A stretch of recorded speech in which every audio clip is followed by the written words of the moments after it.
آج کا دوسرا نشریہ صاحب سمو امیر شیخ تمیم بن حمد آل ثانی کے ساتھ امریکہ کے وزیر خارجہ جناب مائک پومپیو نے ملاقات کی اور دونوں ملکوں کے مابین قائم اسٹریٹجک تعلقات اور تازہ ترین عالمی اور علاقائی صورتحال پر تبادلہ خیال کیا۔ قطر ورلڈ کپ فٹ بال 2022 کے آغاز میں ایگزیکٹلی 2 سال رہ گئے ہیں اور ایک شاندار اور تاریخی ایونٹ کا کاؤنٹ ڈاؤن شروع ہو گیا ہے، اور صدارتی الیکشن کے رزلٹ کو غلط ٹھہرانے کے لیے صدر ٹرمپ کی انتھک کوششیں جاری ہیں، جبکہ جو بائیڈن اپنی انتظامیہ کی تشکیل اور ملک کی اکانومی کو بحال کرنے کے لیے کوششوں میں مصروف ہیں۔ اور اب پیش خدمت ہے آج کا دوسرا مفصل نشریہ۔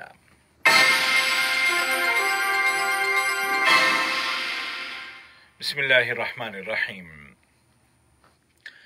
صاحب سمو امیر شیخ تمیم بن حمد آل ثانی کے ساتھ ملک کے دورے پر آئے ہوئے امریکہ کے وزیر خارجہ جناب مائک پومپیو نے پرل پیلس میں ملاقات کی، جس کے دوران دونوں ملکوں کے درمیان قائم اسٹریٹجک تعلقات اور ان کو فروغ دینے کے ذرائع کے علاوہ خطے اور دنیا کے تازہ ترین حالات کا جائزہ لیا گیا۔ نائب وزیر اعظم و وزیر خارجہ شیخ محمد بن عبد الرحمن آل ثانی اور امریکی وزیر خارجہ جناب مائک پومپیو کے درمیان ملاقات ہوئی ہے، جس کے دوران دو طرفہ تعلقات، خلیجی بحران اور علاقے کے حالات بالخصوص لبنان اور عراق کی صورتحال پر بات چیت کی گئی۔ قطر نے ایک بار پھر کہا ہے کہ افغان عوام کے تئیں اس کی حمایت اور سپورٹ جاری رہے گی تاکہ قومی اتحاد مضبوط ہو اور ایک ایسا پائیدار اور جامع امن معاہدہ ہو سکے جس کے نتیجے میں افغانستان میں امن و استحکام لوٹ آئے۔ ان خیالات کا اظہار نائب وزیر اعظم و وزیر خارجہ شیخ محمد بن عبد الرحمن آل ثانی نے سیکورٹی کونسل کے ایک اعلیٰ سطحی ورچوئل سیشن کے دوران کیا۔ اس جلسے کا عنوان تھا افغانستان میں امن کے عمل کی تقویت کے لیے سلامتی کونسل کیا کر سکتی ہے۔ ہیومن ٹریفکنگ کی روک تھام کی قومی کمیٹی نے سیشن کورٹ کے اس فیصلے کی تعریف کی ہے جس میں 2 پاکستانی نژاد افراد کے خلاف انسانی تجارت کے ایک مقدمے میں فیصلہ سنایا گیا ہے۔ اس فیصلے کو انصاف کی جیت قرار دیا گیا ہے۔ عدالت نے ان پاکستانی باشندوں کو 2 گھریلو ملازمین کے خلاف جرم کا مرتکب قرار دیا ہے۔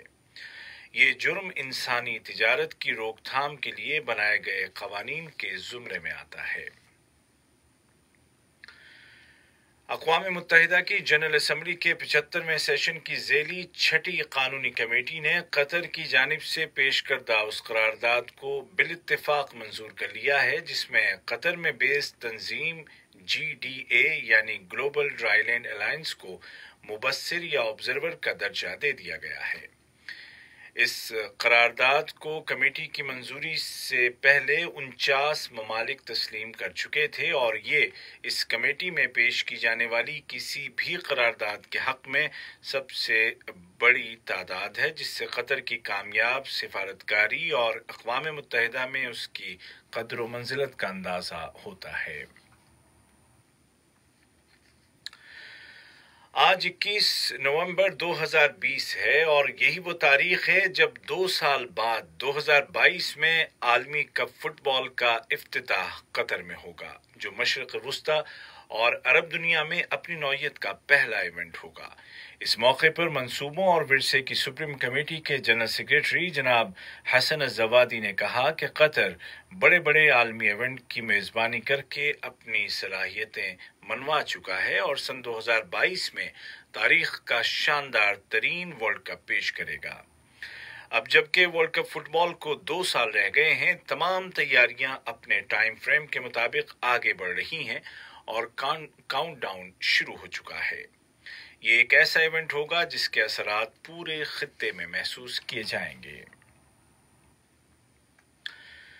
سفارتکاری اور اسپورٹس کے ساتھ ساتھ صحت کے شعبے میں بھی قطر کی کامیابیاں عروج پر ہیں۔